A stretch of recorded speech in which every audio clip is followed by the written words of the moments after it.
सलामती हो। खुदावंद के पाक कलाम में लिखा है कि काम या कलाम जो भी करो किस नाम से करो, खुदावंद यीशु मसीह के नाम से शुरू करो। आमीन। ज़बूर में इस कहता है कि मैं खुश हुआ जब वो मुझे कहने लगे कि आओ खुदावंद के घर को चलें। तो क्या हम खुश हैं? आइए, हम खुश हैं तो जोरदार तालियां खुदावंद को दिलाएं।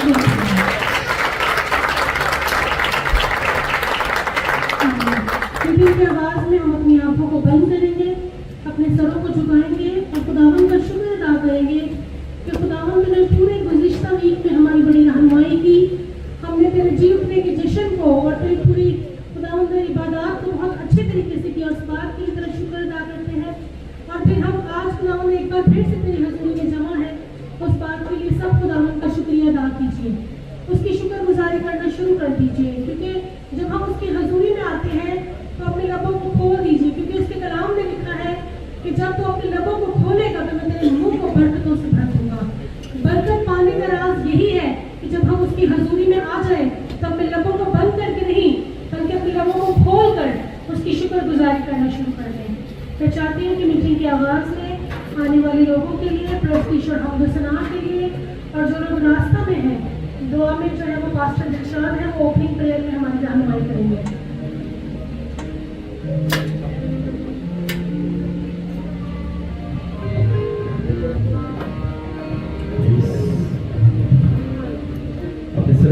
आपको बंद करेंगे दुआ। आसमानी बुजुर्ग खुदा, तेरी हमद हो, तेरी जय जयकार हो। बुजुर्ग आसमानी पिताजी यीशु मसीह नासरी के नाम के वसीला से आपके हुजूर में आ जाते हैं। बाप जी आपका शुक्र बजाते हैं उन जिंदगी भरी बातों के लिए, उन जिंदगी भरे लम्हों के लिए खुदावंद जो आपने हमारी जिंदगी में फराहम किए, ताकि बुजुर्ग खुदावंद हम यीशु मसीह नासरी की ज़ात कुदसिया के वसीला से खुदावंद आपके जलाल को, खुदा आपकी मोहब्बत को जाने और खुदा उसके मुताबिक खुशी और शादमानी करने वाले हो। बाप जी गुज़श्ता पुरान बालात में हमारे आदि और रहनुमा हुए, इसके लिए हम आपका शुक्र बजाते हैं। आज भी जब आपने हमें ये मौका बख्शा है कि हम आपके हुजूर में आए, तो मेरे बुजुर्ग खुदावंद मैं आपका शुक्र बजाता हूँ कि आपने तमाम मुकद्दसीन को अपने महफूज हाथों के नीचे रखे खुदावंद इस जगह पे अपनी बारगाह में अपने हुजूर पेश किया है। तो आसमानी बुजुर्ग खुदावंद हमारा मिल बैठना तेरे जलाल के लिए हो। अभी से खुदावंद तमाम साजिंदों को, परस्तारों को, खुदावंद तेरे मुकद्दसीन को, खुदावंद जो आ चुके हुए हैं, जो आने के हैं, उनसे भी तेरी पाक रूह के मसला को चाहता हूँ। खुदावंद आज साज और आवाज मिले और तेरी पाक रूह खुदावंद तेरे मुकद्दसीन में काम करने वाली हो। आज तेरी जिंदगियां यीशु मसीह नासरी के नाम के वसीला से नहीं हो, तेरी जिंदगियां खुदा रूह कुद्दस के लबाता को ओढ़ने वाली हो और तेरी जिंदगियां खुदा उसमें सैर होने वाली हो। काम करने वाला आप जो आ रहे हैं उन पे मैं तेरे पाक रूह के मसला को चाहता हूँ। अपने लोगों को खुदा बखैर व आफियत अपनी पाक बारगाह में लेके आए, ताकि खुदा वो भी खुदा तेरे मुकद्दसीन के साथ मिलकर तेरी हमद करें। खुदा मैं तेरी खादमा, तेरी बंदी को, तेरी बेटी को तेरे रूह में लेकर आता हूँ। यीशु मसीह नासरी के नाम के वसीला से उसका सब दबाव अपने पाक में यीशु मसीह के लहू से खुदा धो दीजिए, पाक कीजिए। उसके अल्फाज खुदा तेरे जलाल के लिए हो। अपनी बेटी को खुदा आज गहरे प्रकाश दे, ताकि वो तेरे लोगों की अच्छे से रहनुमाई करे। खुदा सदारत करके तेरे नाम की सजदा देने वाले यीशु मसीह नासरी के नाम से आमीन।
उसने भूखों को अच्छी चीजों से सेव कर दिया और दौलतमंदों को खाली हाथ लौटा दिया। आमीन। हम सब बैठेंगे।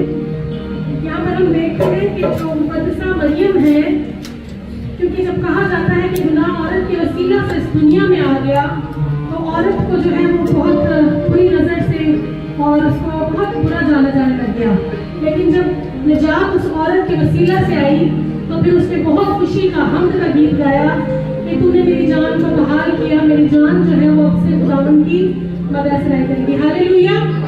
तो आज उस निजात मरियम के वसीला से हम सब की जिंदगियों में है, तो हम सबको किस तौर पर हमें जो है खुशहाल होना चाहिए। आइए हम जोरदार नारा लगाएंगे और खुशी से खुदावंद की वर्शिप करेंगे। हालेलुया। आज बहुत कम, इतने सारे लोगों का आवाज ये आसमानी नारा है, तो आसमान के लोग लगने चाहिए। हालेलुया। हालेलुया। गायन के साथ में हम वर्शिप में आगे बढ़ेंगे और सब ये जो हमारे पास जब पहले तो वर्शिप होती थी तो बहुत लाखों साज थे। आज हम ये नहीं सोचे कि चार है, तो हमें खुदा ने दी कौन से साज है, 10 साज और सबके पास, और 10 अगर सबके पास है तो ये हजारों साज है। हालेलुया।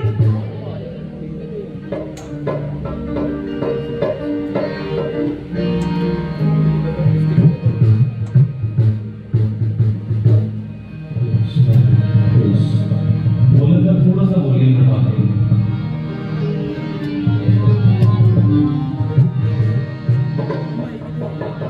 सबूत करें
साथ लेकर गई और फिर वो इस बात से जो है वो हैरान थी कि हम लोग किस तरह से परेशान थी कि हम किस तरह से अंदर जाएंगे और किस तरह से कब्र पे जो भारी पत्थर है वो हमारे लिए हटाया जाएगा। लेकिन वो जानती थी बस इस ईमान के साथ ही कि यकीनन जो है वो खुदा हमारी रहनुमाई करेगा। हालेलुया।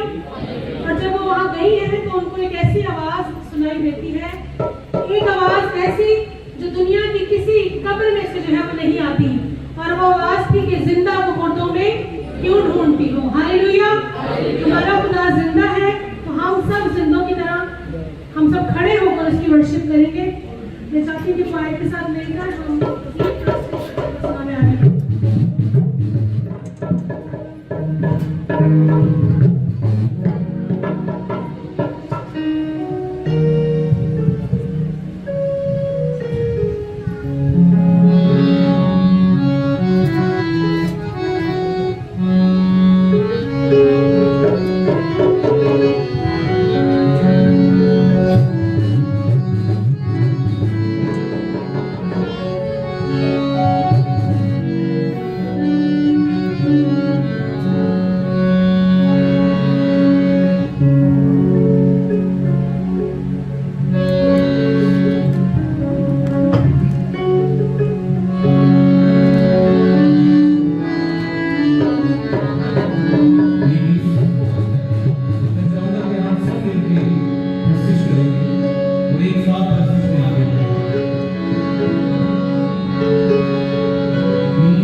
सलाम का हिस्सा होता है।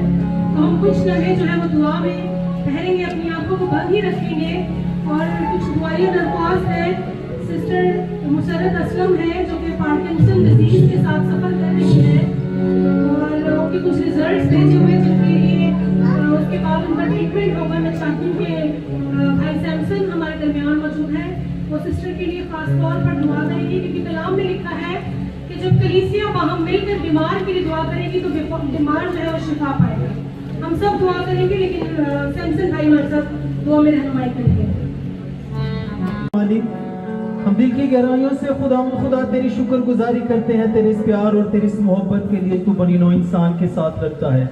खुदावंद ये तेरा फजल है, ये तेरा मसा है कि खुदावंद खुदा आज हम तेरी हजूरी में आए हैं और खुदावंद खुदा तुझे धन्यवाद कहते हैं और तुझे मुबारक कहते हैं और तेरा शुक्र अदा करते हैं कि तूने अपने प्यारे बेटे खुदावंद यीशु मसीह के वसीला से खुदावंद हमें निजात दी है। इस निजात के लिए खुदावंद खुदा हम तेरी शुक्रगुजारी करते हैं और उस कुफारे को याद करते हैं और अपनी आंखें खुदावंद यीशु की सलीब पर लगा देते हैं, क्योंकि वो ही हमारी निजात है। खुदावंद यीशु मसीह नासरी तेरे वसीले से खुदावंद हमने निजात पाई, तेरे खून बहाने से हमने शिफा पाई है। इस रिक्वेस्ट के लिए खुदावंद तेरे आगे मिन्नत और फरियाद करते हैं सिस्टर मुसरत के लिए खुदावंद खुदा, जिन्होंने बड़े ईमान और भरोसे से खुदावंद इस रिक्वेस्ट को तेरे हजूर में भेजा है। कुदूस खुदावंद यीशु मसीह नासरी तेरे जख्मी हाथों पर तेरी बरकत को मांग लेते हैं। सारी बीमारी खुदावंद यीशु तू जो डॉक्टरों का डॉक्टर, हकीमों का हकीम है, तू जो कुदरत वाला खुदा है, तेरी बेटी को खुदावंद तेरे जख्मी हाथों में सौंप देते हैं। अपनी बड़ी कुदरत को जाहिर कर खुदावंद यीशु, तेरे फरमाने से सब कुछ हो जाते हैं। तू जो सूखे हाथ वाले को कहता है कि अपना हाथ बढ़ा तो वो तंदुरुस्त हो जाता है। तू जो मुर्दों को जिंदा करता है, तू जो बदरूहों को निकाल देता है, वही कुदरत तुझ में आज भी पाई जाती है। तेरे लहू को मांग लेते हैं, उस लहू को जो तूने कोहे कलवरी पर हमारे लिए बहा दिया, आज भी उसमें शिफा है, आज भी उसमें कुदरत है। उस कुदरत को खुदावंद खुदा इस तमाम पंडाल के लिए मांग लेते हैं, उस बेटी के लिए मांग लेते हैं जिसने बड़े ईमान और भरोसे से खुदावंद खुदा तुझे याद किया है। तो अपनी कुदरत वाला हाथ बढ़ा और उसको छू और शिफा दे, यीशु के कादिर नाम से आमीन। अपनी आंखों को इसी तरह बंद रखेंगे। मैं चाहती हूँ कि मुल्क कुवैत के लिए, मुल्क सलामती के लिए और इसी तरह मुल्क पाकिस्तान के लिए सारे हालात जो है वो साजगार रहे, क्योंकि कलाम पाक में लिखा है कि जिस मुल्क में रहो उसकी बरकत और सलामती चाहो और अपने आला मोहतरम की ताबे रहो। मैं चाहती हूँ कि हम सब मिलकर मुल्क कुवैत की सलामती के लिए, इसी तरह मुल्क पाकिस्तान और जहाँ कहीं भी हमारे मसीही कौम आबाद है उनके लिए हमारे दरमियान सिस्टर सना है, सिस्टर सना साइमन को दुआ में रहनुमाई करेंगे। तो मेरे जिंदा आसमानी बाप, मैं दिल और दिल की गहराइयों से तेरा शुक्र करती हूँ। तो जो जिंदा खुदा है, तू मेरा मुबारक खुदा है, तेरा शुक्र और तेरी तारीफ, तेरी हम्द और तेरी सताइश हो। तू सजदों के लायक खुदा है, सजदे तुझी को रवा है। खुदावन तू मुबारक है, तो जिंदा है। तेरा शुक्र करती हूँ इन लम्हों, इन घड़ियों के लिए जो तूने बख्शे हैं। बेशक हम इस काबिल नहीं, हमारी नेकियां, हमारी लियाकतें कुछ भी नहीं, बल्कि तेरा फजल है जो हमें लिए लिए फिरता है। तेरा शुक्र करती हूँ इन घड़ियों के लिए जो तूने बख्शी है। हम तेरे कदमों में आए हैं। इस सारी जमात के लिए तेरा शुक्र करती हूँ, एक एक जान के लिए जो यहाँ तेरे हुजूर में है। देख खुदावंद हमारा आसरा, उम्मीद, भरोसा तू फकत जिंदा खुदा है। तेरा शुक्र और तेरी तारीफ करती हूँ, आज दिन तक तूने हमें संभाला, पाला, हमारी सहायता की, निगरानी की। तेरा पाक लहू, तेरा पाक मसा हमारे साथ ठहरा। मैं तेरा शुक्र करती हूँ।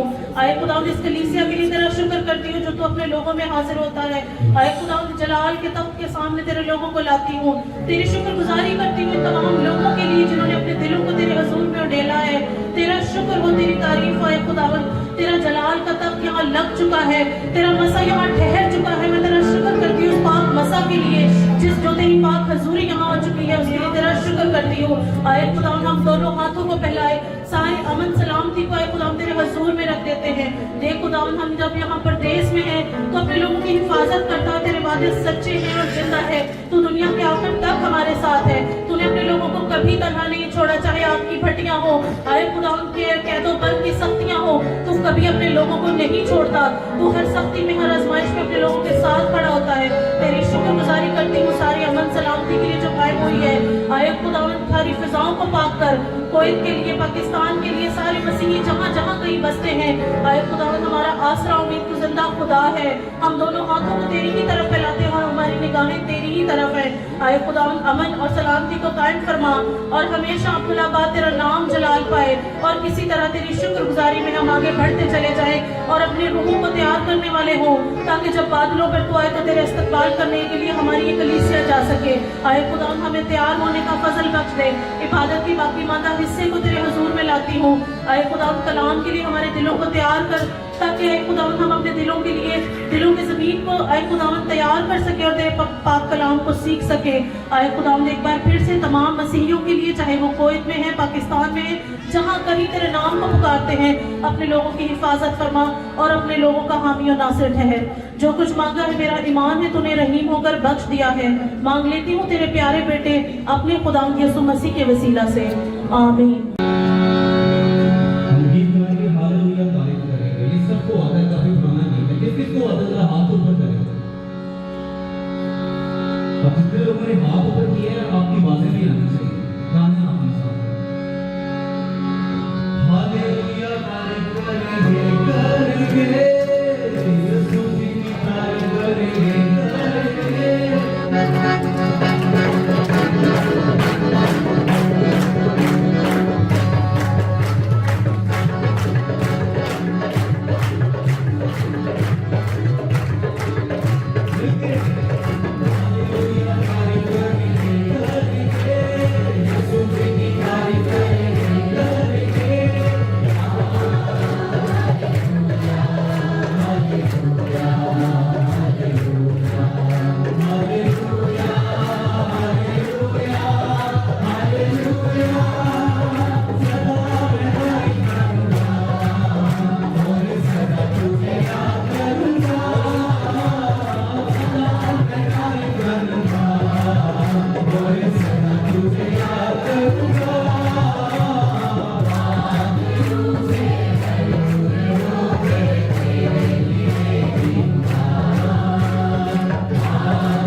सिस्टर रोमा हमारे दरमियान है। वो पहला ग्रंथ उसकी 11वीं बाब 23 से 26 आयत तक हम सबके लिए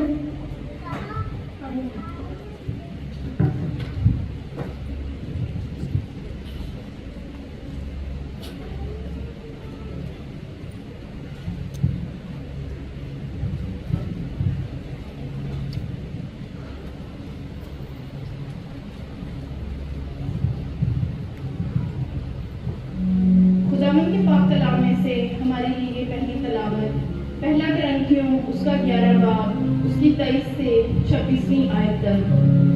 क्योंकि ये बात मुझे खुदावंद से पहुंची और मैंने तुमको भी पहुंचा दी कि खुदावंद यीशु ने जिस रात को पकड़वाया गया रोटी ली और शुक्र करके तोड़ी और कहा, ये मेरा बदन है जो तुम्हारे लिए है, मेरी यादगारी के वास्ते यही किया करो।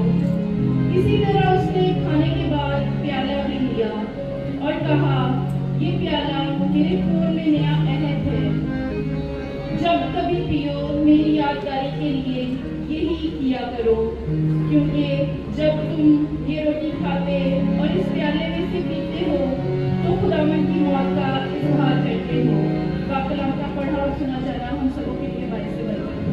आमीन। आज की दूसरी तिलावत हमारे लिए सिस्टर मिशेल असलम है, वो करेंगी मत्ती की अंजील उसके 26वें बाब 26 से 29 आयत तक। आज के लिए हमारी दूसरी तिलावत मुकद्दस मत्ती की मार्फत लिखी गई अंजील उसका 26 बाब उसकी 26 से 29 आयत तक। कलाम खुदा में कुछ ये मरहूम है, जब वो खा रहे थे तो यीशु ने रोटी ली और बरकत देकर तोड़ी और शागिर्दों को देकर कहा, लो खाओ, ये मेरा बदन है। फिर प्याला लेकर शुक्र किया और उनको देकर कहा, तुम सब इसमें से पियो, क्योंकि ये मेरा वो अहद का खून है जो बथेरों के लिए गुनाहों की माफी के वास्ते बहाया जाता है। मैं तुमसे कहता हूँ कि अंगूर का ये शीरा फिर कभी ना पीऊंगा उस दिन तक कि तुम्हारे साथ अपने बाप की बादशाही में नया ना पीऊं। पाकलाम के पड़े उसने जान पर खुदा की बरकत है। आमीन। खुदा का शुक्र हो। हम अपने पाँव पर खड़े हो जाएंगे और अपने ईमान का इकरार करेंगे। नहायत संजीदगी के साथ हम अपने ईमान का इकरार खुदा के सामने करेंगे।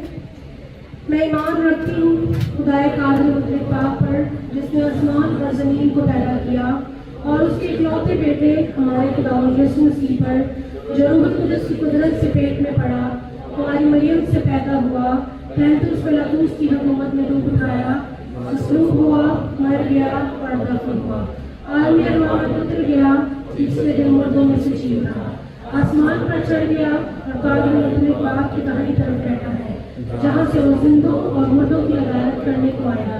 मैं ईमान रखती हूँ रूहुल कुद्स पर, पाक की कलीसिया पर, मुकद्दसों की रफ़ाकत, गुनाहों की माफ़ी, जिस्म के जी उठने और हमेशा। आमीन। तशरीफ रखिएगा।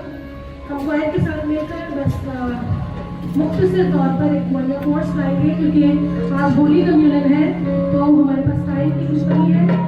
अपनी आंखों को बंद कीजिएगा और इस मोरिया कोर्स के दौरान हम सब अपनी जिंदगियों से खुदावंद से जो है वो कलाम मांगे। खुदावंद आज तो हमारी जिंदगियों से कलाम हो। अपने आप को तैयार कीजिए।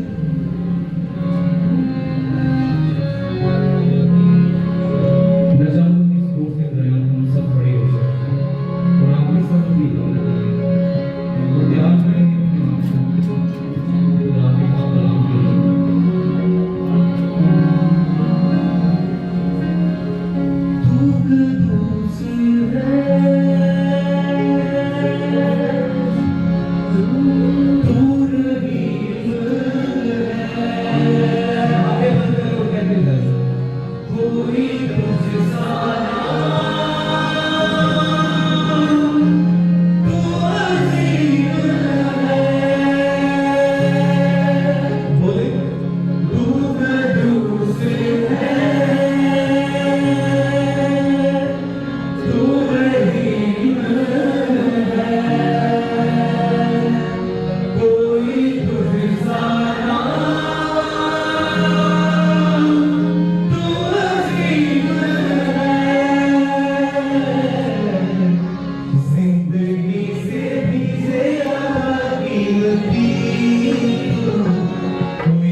आखिर में तुझसे साबिर होती है खुदावंद।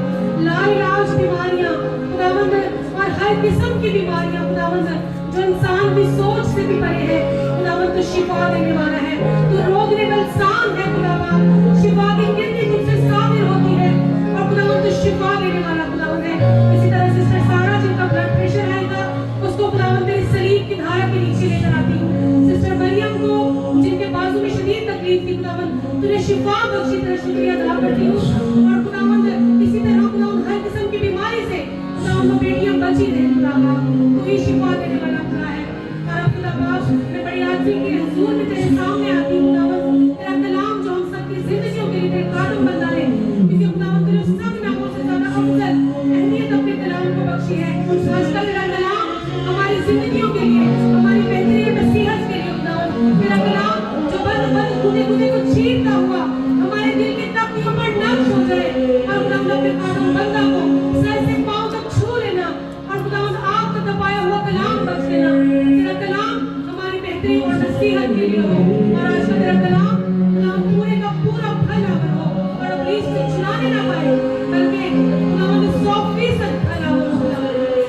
जो कुछ भी मैंने मांगा तूने बख्श दिया, मांग लेते हैं तेरे जिंदा जलाली कुदूस यीशु नाम के वसीला से, आमीन। मैं खुदावंद के खादम पास्टर दिलशाद को बुलाना चाहूंगी, आपकी जोरदार तालियां।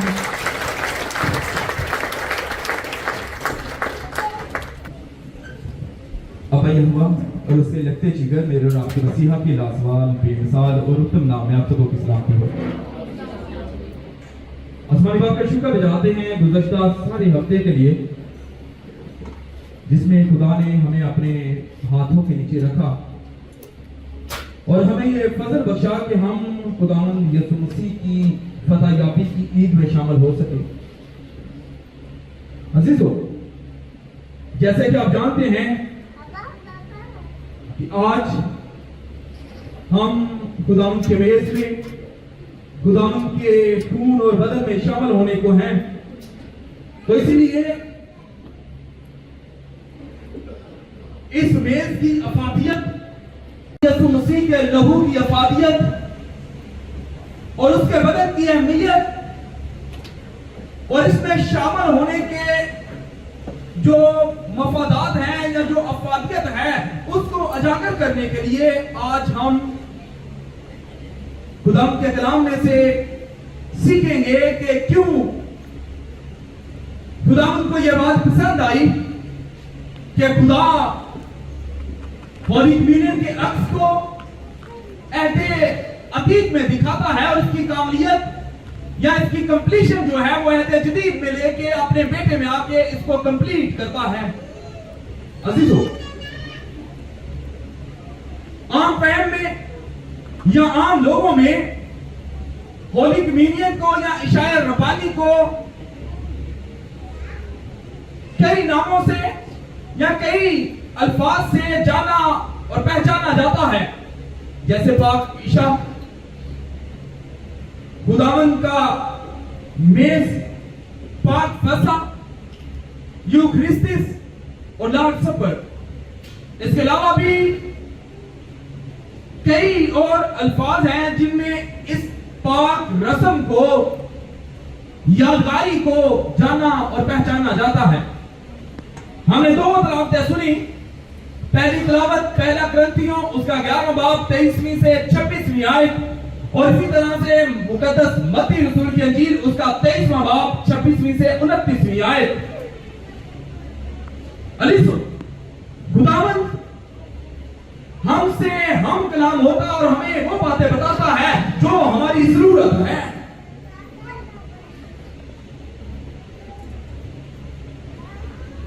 हमने दोनों तलावतों को सुना। एक बात जो हमें दोनों वाक़याजात से या दोनों हवालाजात से मिलती है वो ये है कि दुनिया में आपको कई तरह के मशरूबात मिलेंगे, दुनिया में आपको कई तरह के प्याले मिलेंगे। कुछ प्याले आपकी जिंदगी को सेव करेंगे, कुछ प्याले आपको तकवीयत बख्शेंगे, कुछ प्याले आपको जो है वो नशा देंगे, कुछ प्याले आपको सिडेट कर देंगे।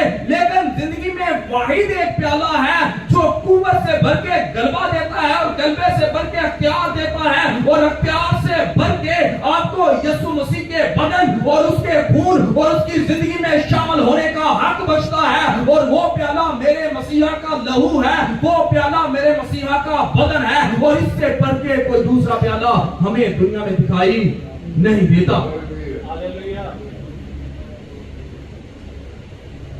अजीजों, मुकद्दस मत्ती रसूल की इंजील उसके 26वें बाब की 26वीं से 29वीं आयत को जब आपने पढ़ा है तो लिखा हुआ है कि जब वो खा रहे थे, यानी कि मसीह और उसके शागिर्द मुकद्दसीन खा रहे थे,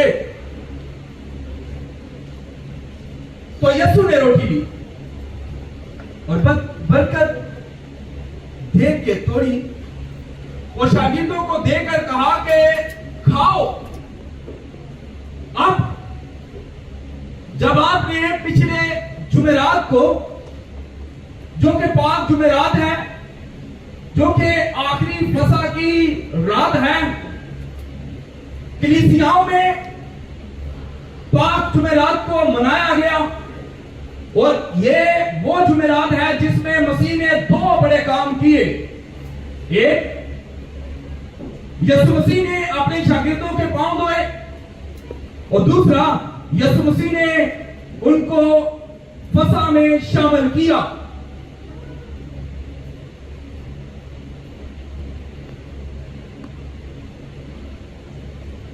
यीशु मसीह अपनी रोटी को लेते और तोड़ते और शागिर्दों से कहते हैं कि खाओ, ये मेरा बदन है, और फिर प्याला लेकर शुक्र किया और उनको देकर कहा कि तुम सब इसमें से पियो, क्योंकि ये मेरा वो अहद का खून है जो बतेरों के गुनाहों के लिए बहाया जाता है। यहां पे एक बात बड़ी वसी है, और वो ये है कि बतेरों, यानी इसमें मसीहा ने नंबर नहीं बताए। पहले नंबर पे आपको बताता चलूं कि कुछ स्कूल ऑफ थॉट ये कहते हैं कि सिर्फ 1,44,000 लोग होंगे और वो खास एक तबके में से होंगे जो आसमानी बादशाही में दाखिल होंगे।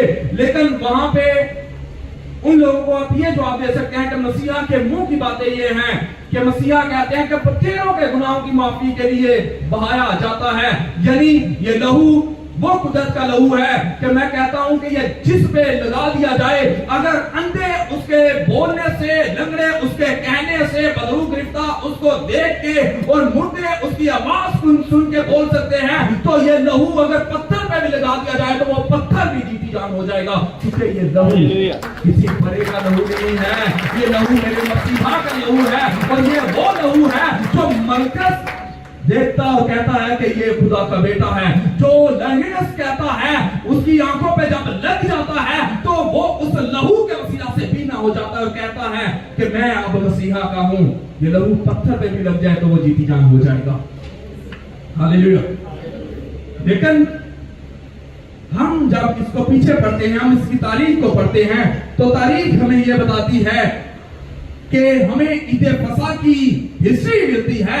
हमें ईद फसह का पता चलता है कि बाइबल मुकद्दस में खरूज का सहीफा उसका 12वां बाब और उसकी पहली 11 आयत, और इसी तरह से अहबार का सहीफा उसका 23वां बाब उसकी 5वीं से 8वीं आयत, और इसी तरह गिनती का सहीफा उसके 9वें बाब को जब आप पढ़ेंगे, 9वें बाब की 9वीं से 13वीं आयत तक, तो आपको ईद फसह का वाकया मिलेगा। खुदावंद का कलाम बड़ा वसी है। खुदावंद के कलाम में इब्रानियों का खत ये लिखता है 9वें बाब में कि पिछली बातें अब थी और अब मसीह में कामल हो गई हैं। जो पिछली 7 ईदें मेरे खुदा ने दी थी, वो अपने बेटे के जलाल के लिए दी थी। वो लोगों को बता दिया था कि ये अक्स है और मेरा बेटा है कि इनको कंप्लीट करेगा, और मसीहा आते हैं और इसको कंप्लीट करने के लिए अपनी कुर्बानी देते हैं। आप जानते हैं कि ईद फसह पे क्या हुआ था। ईद फसह जब 10वीं आफत आने को थी, तो तब खुदा ने कहा कि तुम लोगों ने क्या करना है, अपने घराने के मुताबिक क्या करना है, भगा लेना है, और 10 तारीख को लेना है, और 24 तारीख को आपने उसको ज़बह कर देना है, और उसके खून को अपने घर की चौखटों पे लगा देना, और जिस चौखट पे लहू लग जाएगा, मौत का फरिश्ता उस चौखट को छोड़ के गुजर जाएगा। और जिन चौखटों पे ये लहू नहीं लगा होगा, वो क्या हो गए, वहां उनके पहलौठे मरेंगे, और कोई इम्तियाज नहीं। खुदा कहता है पहलौठे मरेंगे, चाहे वो जानवर के हो, चाहे वो हैवान के हो, चाहे वो इंसान के हो, क्योंकि ये लहू बताता है कि ये लहू फतेयाबी का निशान है। और अजीजों, लिखा हुआ है कि जश्न के इलाका में, पूरे मिस्र में जिन दरवाजों पे, जिन चौकों पे ये पाक बरे के लहू था, इन बरों का लहू था, इन बच्चों का लहू था, जो यीशु मसीह के लहू की अक्कासी करते हैं। लिखा हुआ है मौत का फरिश्ता वहां से गुजर गया और इस्राएल के किसी पैलोठे की डेथ नहीं होती। लेकिन जिन जिंदगियों के ऊपर या जिन चौकों के ऊपर बरे का लहू नहीं था, इन बरों के लहू नहीं थे, खुदा ने उनके पैलोठों को मारा, चाहे वो जानवर के थे, चाहे वो इंसान के थे या हैवान के थे।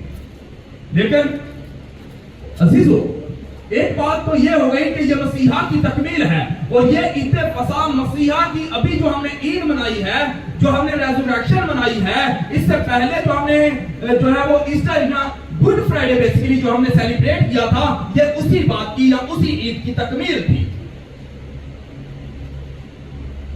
अब उससे आगे बात बढ़ती है कि क्या उससे आगे भी इसकी अफादियत है, या बस ये खुदा ने ईद को तकमील करने के लिए पूरा किया?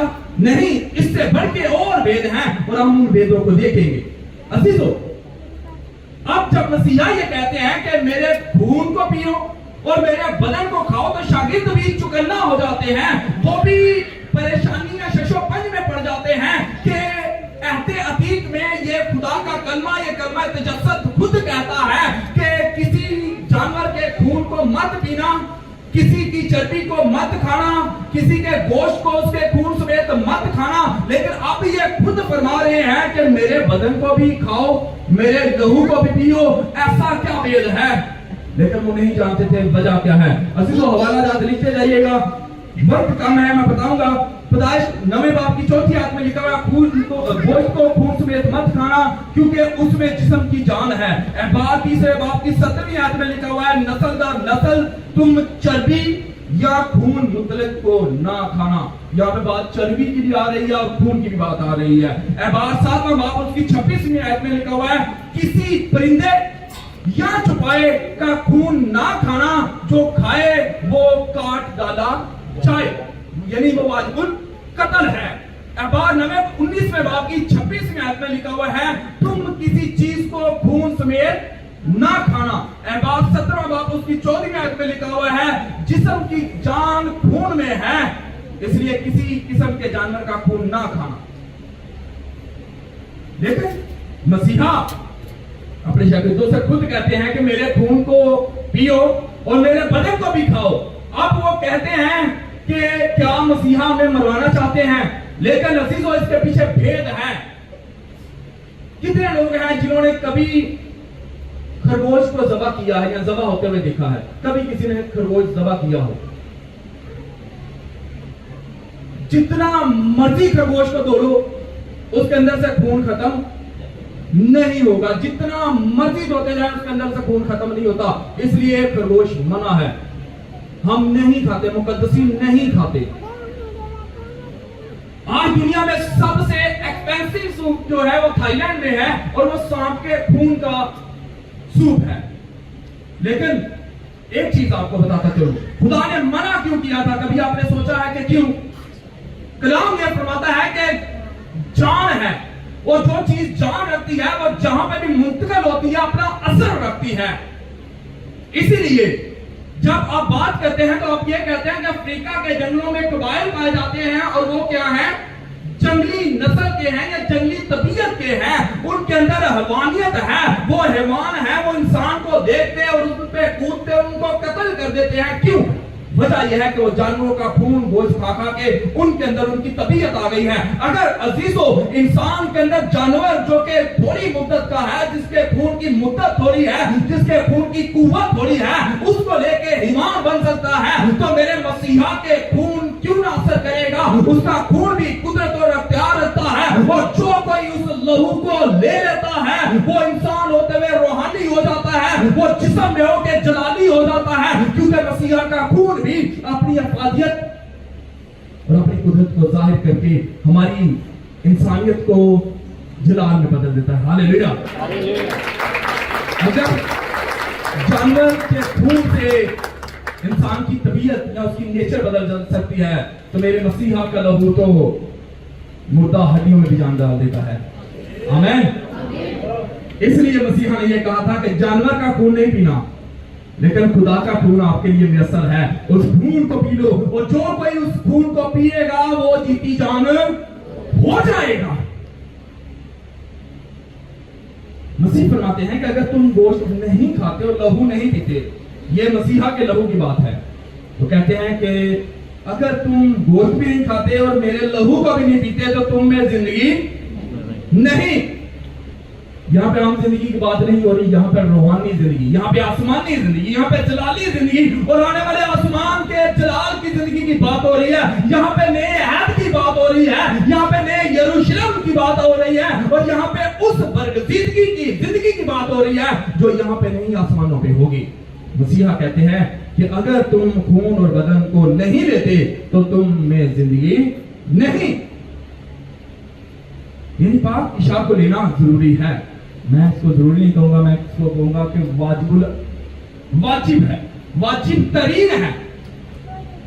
जो लोग आपको यह कहते हैं कि पाक इशाक चॉइस है, ऑप्शनल है, आप इसको लें तो भी कुछ फर्क नहीं पड़ता और ना लें तो भी कुछ फर्क नहीं पड़ता। अजीजों, बाइबल मुकद्दस यह फरमाती है, यीशु मसीह के मुंह के अल्फाज हैं। यहाँ पे किसी सहाबी के, किसी शागिर्द के, किसी मुफक्कर के, किसी मुदब्बर के, किसी और मुअर्रिखीन के अल्फाज नहीं है।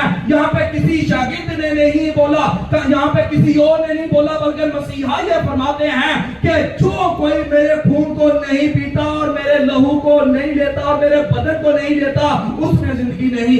मसीहा का ये हुक्म है कि इसको लो, इसलिए ये लेना जरूर है। अगर शागिर्दों ने कहा होता तो हो सकता है हम कहते कि कोई नहीं, ले तो भी आपकी मर्जी है, ना ले तो भी आपकी मर्जी है। लेकिन अगर आप मसीहा से मोहब्बत करते हैं, अगर आप मसीहा को अपना शख्सी निजात दहिंदा कबूल करते हैं, अगर आप ये समझते हैं कि उसके लहू के वसीला से मेरे गुनाह पाक हुए हैं, तो अब ये वही लहू है जिसको लेने का मसीहा आपसे तकाजा करता है। इसलिए जो खादम या जो प्यागर या जो स्कूल ऑफ थॉट, जो फिरके आपसे ये कहते हैं कि होली कम्युनियन ऑप्शनल है, अजीजों वो कलाम बरहक के खिलाफ है, और ना सिर्फ कलाम बरहक के खिलाफ है, वो आपकी जिंदगी को तबाह करने के दर पे हैं। दोनों हवालों को पढ़िएगा। इसके अलावा भी बाइबल मुकद्दस में कई और हवाले हैं जो होली कम्युनियन की अफादियत को बताते हैं।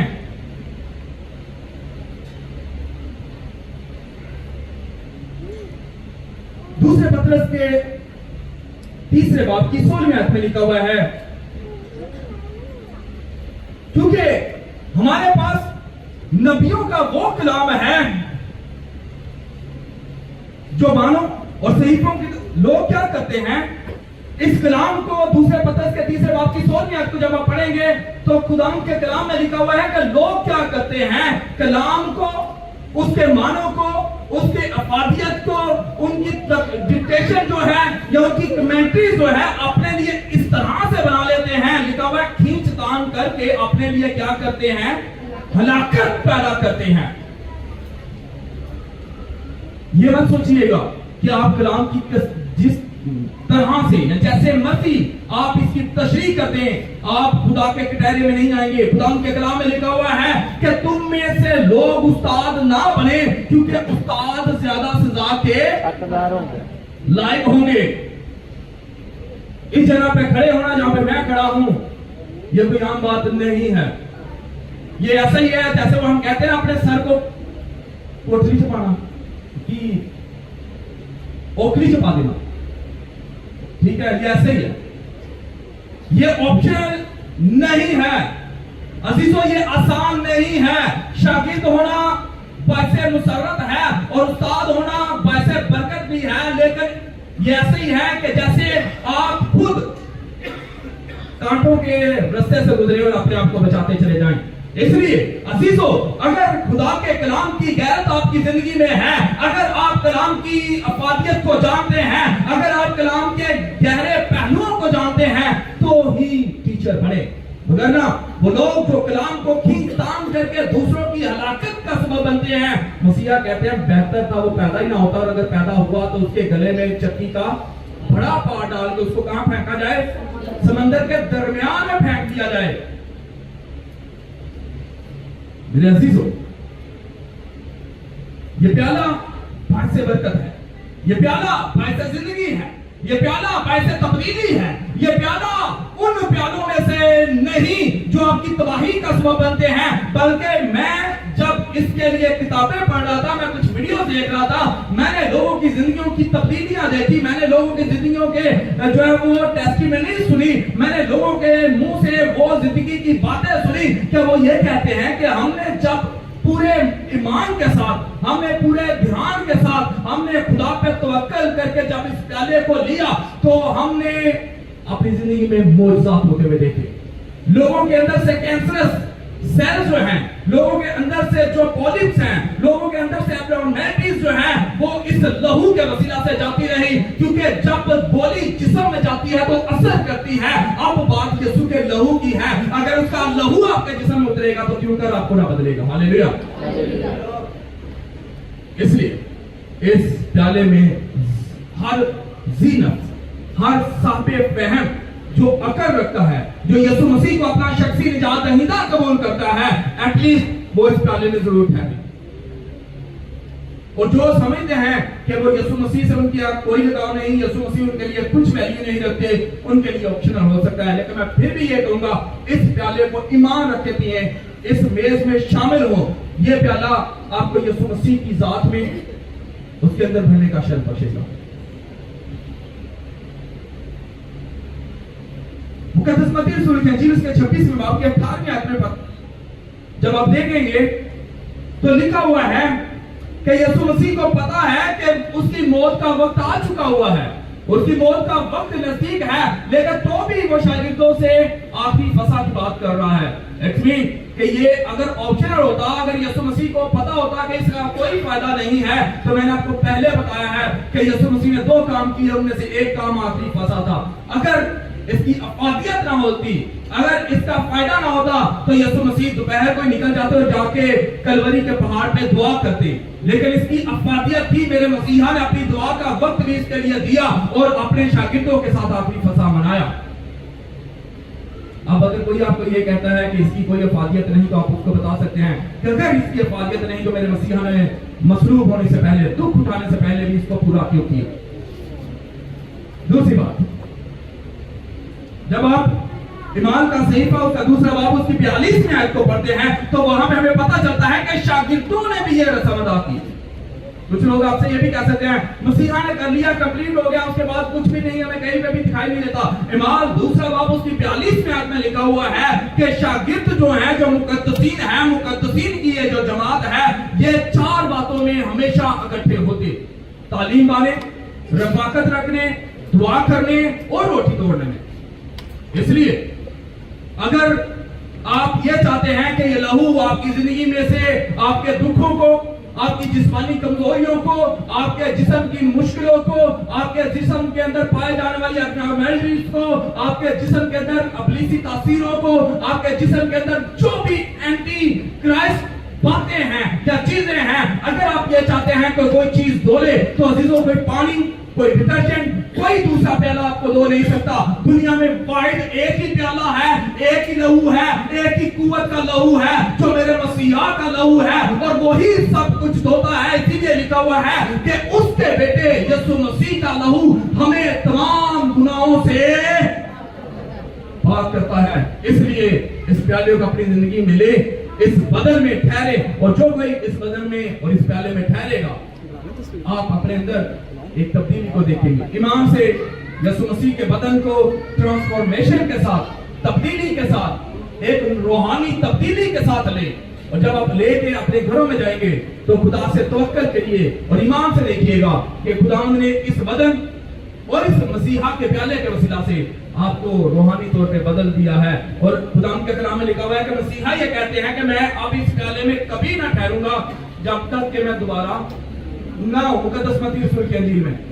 मेरे मसीहा बताते हैं कि जरूरी है मैं जाते हुए भी इसको पी के जाता हूं और आते हुए भी पीऊंगा, क्योंकि ये प्याला आम प्याला नहीं, ये जिंदगी का प्याला है, ये बेहयात का प्याला है, ये जिंदगी के साथ चश्मों का प्याला है। और जो कोई इसमें से पीता है वो जिंदगी पाता है और कसरत की जिंदगी पाता है। खुदावंद आज के कलाम के वसीला से हमें खुदावंद की पाक मेज को समझने और इसमें शामिल होने का शर्फ बख्शे। खुदावंद आज के कलाम के वसीला से हमें करते हैं।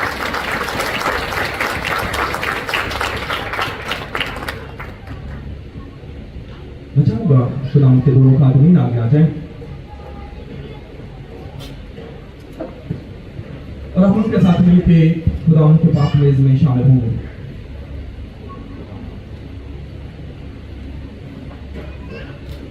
खुदाम के कलाम में कुछ यूं लिखा हुआ है, क्योंकि ये बात मुझे खुदाम से पहुंची और मैंने तुमको भी पहुंचा दी कि खुदाम यीशु ने जिस रात को पकड़वाया गया रोटी ली और शुक्र करके तोड़ी और कहा ये मेरा बदन है जो तुम्हारे लिए है, मेरी यादगारी के वास्ते यही किया करो। इसी तरह उसने खाने के बाद प्याला भी लिया और कहा यह प्याला मेरे खून में नया अहद है, जब कभी पियो मेरी यादगारी के लिए यही किया करो। खुदाम के पाक कलाम के पढ़े और सुने जाने पर खुदाम की बरकत हो। खुदाम का शुक्र हो। भाई नासिर के साथ मिलकर हम उन लोगों के लिए, उन मुकद्दसीन के लिए जो खुदाम की मेज में शामिल होने के हैं, उनके लिए दुआ करेंगे।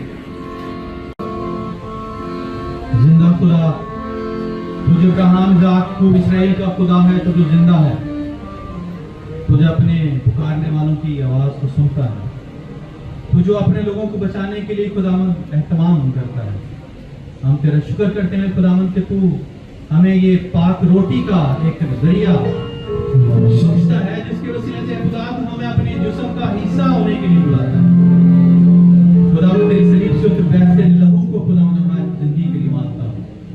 जितनी जिंदगियां खुदावंद आज तेरे इस मेहनत में शरीक हो, वो खुदावंद तुझे जाने कि उन्होंने खुदावंद इस पाक रोटी और बदन के वसीला से, इस खून के वसीला से जो मैं है खुदा, बज़ाहिर ये मैं है लेकिन असल में तेरा खून बन चुका है।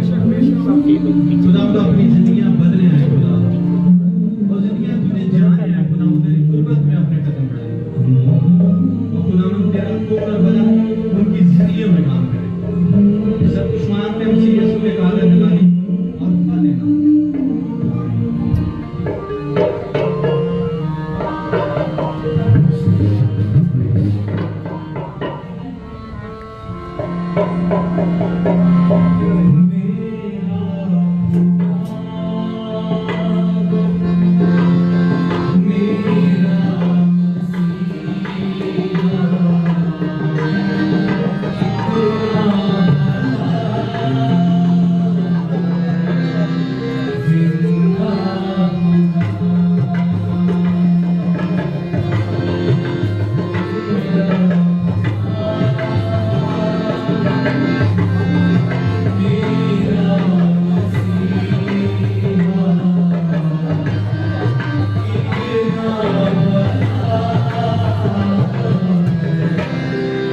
अगर कोई रह गया है जो इस मेज़ में शामिल नहीं हुआ तो गौर करिएगा, क्योंकि मैंने आपको बताया है कि ऑप्शनल नहीं, ये ज़रूरी है।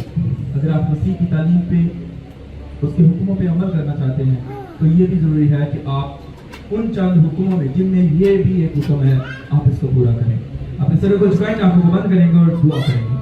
आसमानी बुजुर्ग खुदा, आज वो बहनें, वो बेटियां, ऐ खुदा वो भाई, वो बुजुर्ग, ऐ खुदा वो नौजवान, ऐ खुदा तेरे बेटे और बेटियां जो आज इस मेज में शामिल हुए हैं, जब वो ईमान रखते हैं कि तू हमारा फातिह खुदा है, तो हमारा निजात दहिंदा है, तो यीशु मसीह नासरी के नाम के वसीला से आज ये बदन और लहू उनकी जिंदगी को बदले और खुदावंद हम इंसानी शक्ल से रूहानी शक्ल में तब्दील हो।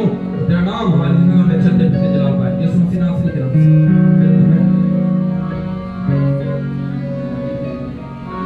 हम अगले के लिए गीत गाएंगे और इसके साथ ही मैं चाहूंगा मुस्लिम्स के लिए भी आगे आपको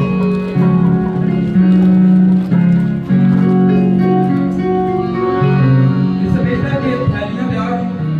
सिर्फ आप लोगों से एक दफा फिर आपको ये यादा करवाना चाहता हूँ कि लास्ट टाइम हमने सर्दियों में अनाउंस किया था कि हम बपतिस्मे करेंगे, पानी के बैप्टिज्म।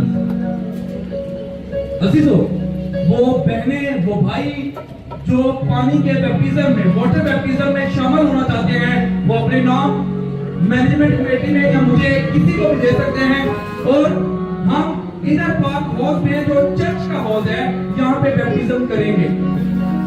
आप अपने किसी भी कोलीग को जो मसीही है, जो ईमानदार है, उसको लेके आ सकते हैं। ये महज चर्च के लिए नहीं, एक ओपन इनविटेशन, क्योंकि मसीहा ने जो किया और करने को कहा है, हम उसको जल्द आपको 1-2 हफ्ता पहले बता देंगे कि किस दिन हमने वाटर बैप्टिज्म करने हैं। आप अपने नाम किसी को दे सकते हैं। खुदा आपको बरकत दे।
मसीह में आप सबको सलाम।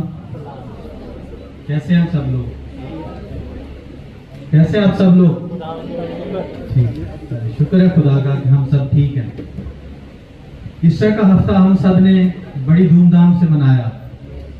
कितने लोग हैं जो अपने दोस्तों को लेके आए थे? आपके दोस्तों ने आपसे क्या कहा यहां से जाने के बाद?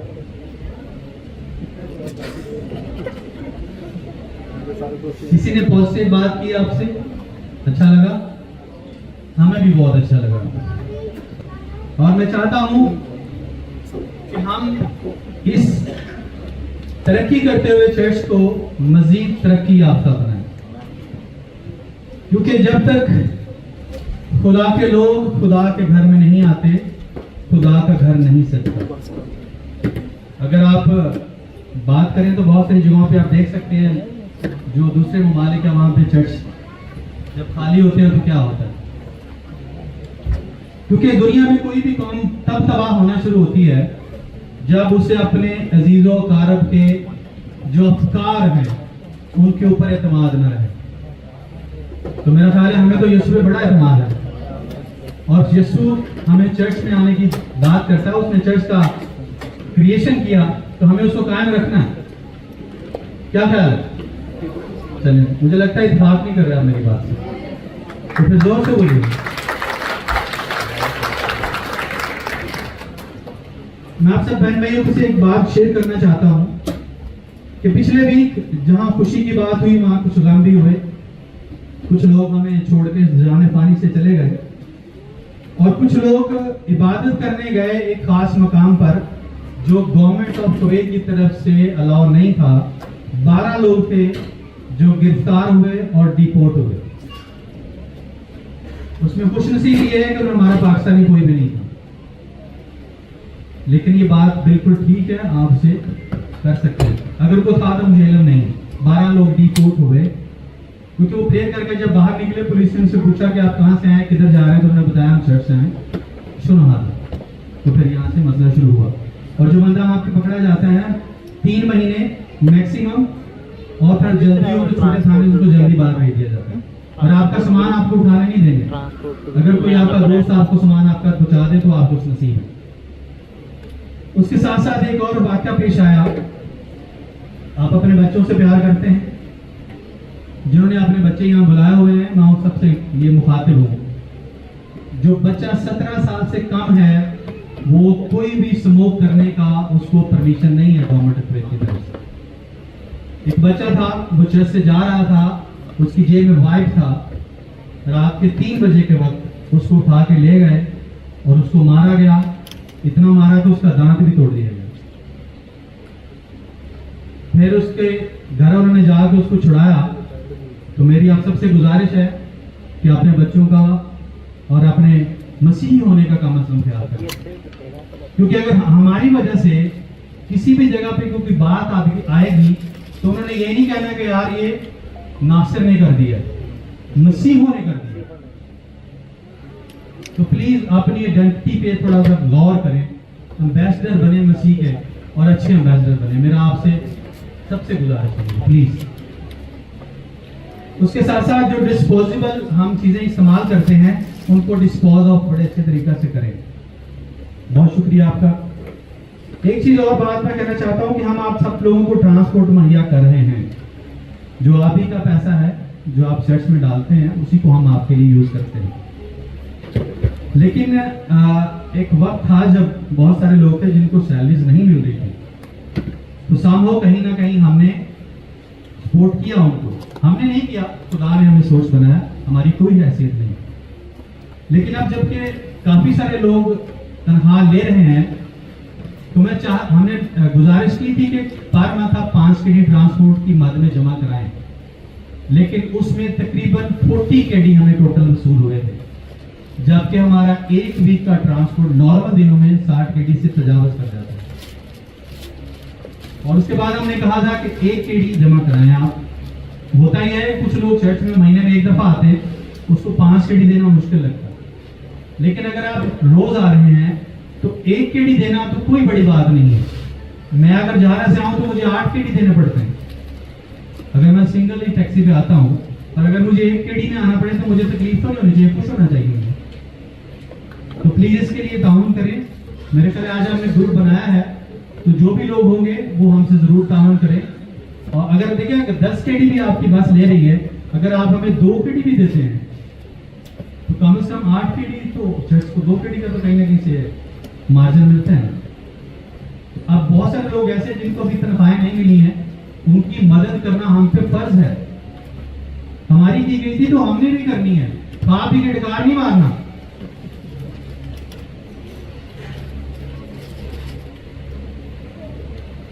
एक चीज और, आप सबने, मैंने शुरू में एक बात की थी कि आपने चर्च को एंजॉय किया, सारे प्रोग्राम्स को किया ना, अच्छा लगा? किसी ने कोई कमी महसूस की? मैंने की।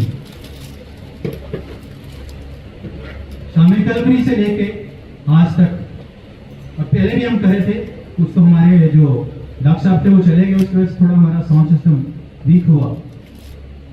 हम चाहते हैं कि हम साउंड सिस्टम को रिप्लेस करें, क्योंकि हम जो साउंड लेते हैं, रेंट आउट करते हैं, उसका हमें काफी पे करना पड़ता है। तो अगर हम साउंड सिस्टम को रिप्लेस करेंगे तो डेफिनेट आप हमें रिप्लेस करेंगे। क्या ख्याल? मेरी बहन हंस रही है तो जरूर करेंगे, और ये ना भी करेंगे मेरे से खुद ही ले लो। तो हम साउंड सिस्टम चेंज करना चाहते हैं, आप सबसे गुजारिश है कि उसमें जरूर हमारे साथ ताउन करें। ये मेरी बहनें हैं, माइक के लिए लड़ते रहते हैं, और कभी माइक हम लगा देते तो माइक गिर जाते हैं, कभी हम स्वीट से लड़ते हैं तो कभी हम शराब से लड़ते हैं। तो प्लीज आप सबसे गुजारिश है कि इसमें जरूर हमसे ताउन करें, और जो भी आप फंड दें प्लीज उसकी स्लिप जरूर लीजिएगा for the record of your, क्या करना चाहिए, अथॉरिटी क्या करना चाहिए, सबूत के तौर पर। खुदावंद आप सबको बरकत दे। माफी दुआ के लिए चाहूंगे कि पास दिलशाद साहब आए। अगर मेरी कोई बात नागरा गुजरी तो मेरी बात नागरा गुजरी हो तो मैं मादरत खाऊं, लेकिन मेरा नहीं ख्याल मैंने कोई ऐसी बात की है। और आपका जो खाना है हस्बे तवक्का उसी तरफ है जहां हमने जुम्मा और ईद वाले दिन हमने खाया था।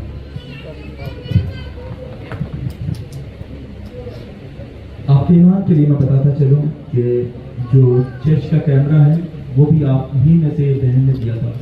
चर्च का जो लैपटॉप है वो भी आप ही में से एक बहन ने दिया था। पुराने चर्च की जो 5 LCDs थी वो भी आप ही के पैसों से थी।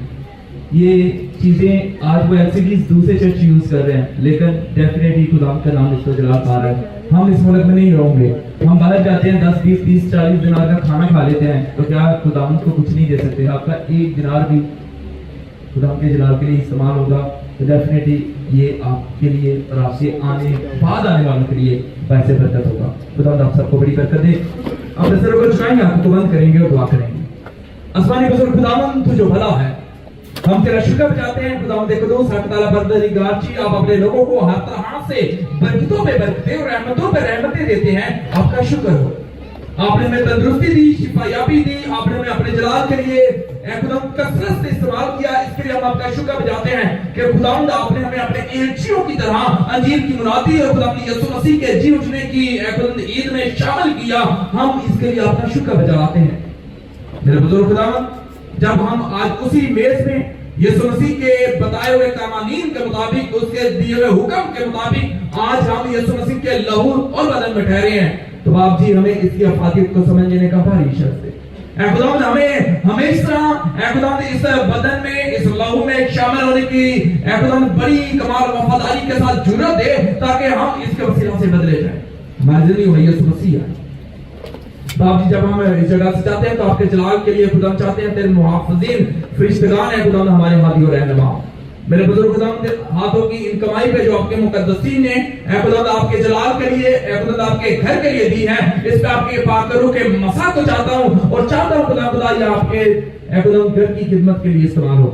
जिन्होंने खुदावंद दिया है उनके हाथों पे तेरी बरकत और उनके घराने में खुदा यीशु मसीह नासरी के नाम के वसीला से तेरी बरकत हो। खुदा बली शरीर उनकी जिंदगी में से कुछ भी ना चुराए और उनके प्याले हमेशा लबरेज हो यीशु मसीह नासरी के नाम के वसीला से। खुदावंद हमें अपने साथ चलने का, अपने साथ ठहरे रहने का और अपनी रूह में खुदा फलदार होने का शर्त बख्श यीशु मसीह नासरी के नाम के वसीला से आमीन। जिसे हमें सिखा ऐ हमारे बाप तू जो आसमान पे है, तेरा नाम पाक है, तेरी बादशाही है, तेरी मर्जी से आसमान पर पूरी दिया जमीन पर। हमारा वो रोटी आज में है और जिस तरह हम अपने कर्जदार को माफ करते हैं तू बर्बाद हमें आजमाइश में पड़ने बल्कि क्योंकि बादशाह, कुदरत और जलाल हमेशा आपके हैं। आमीन।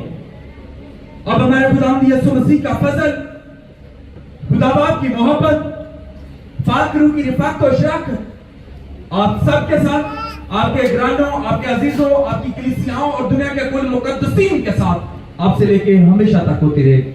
आमीन। खुदा बाप, बेटे और रुह कुद्दस के नाम से आमीन। इबादत हो चुकी है।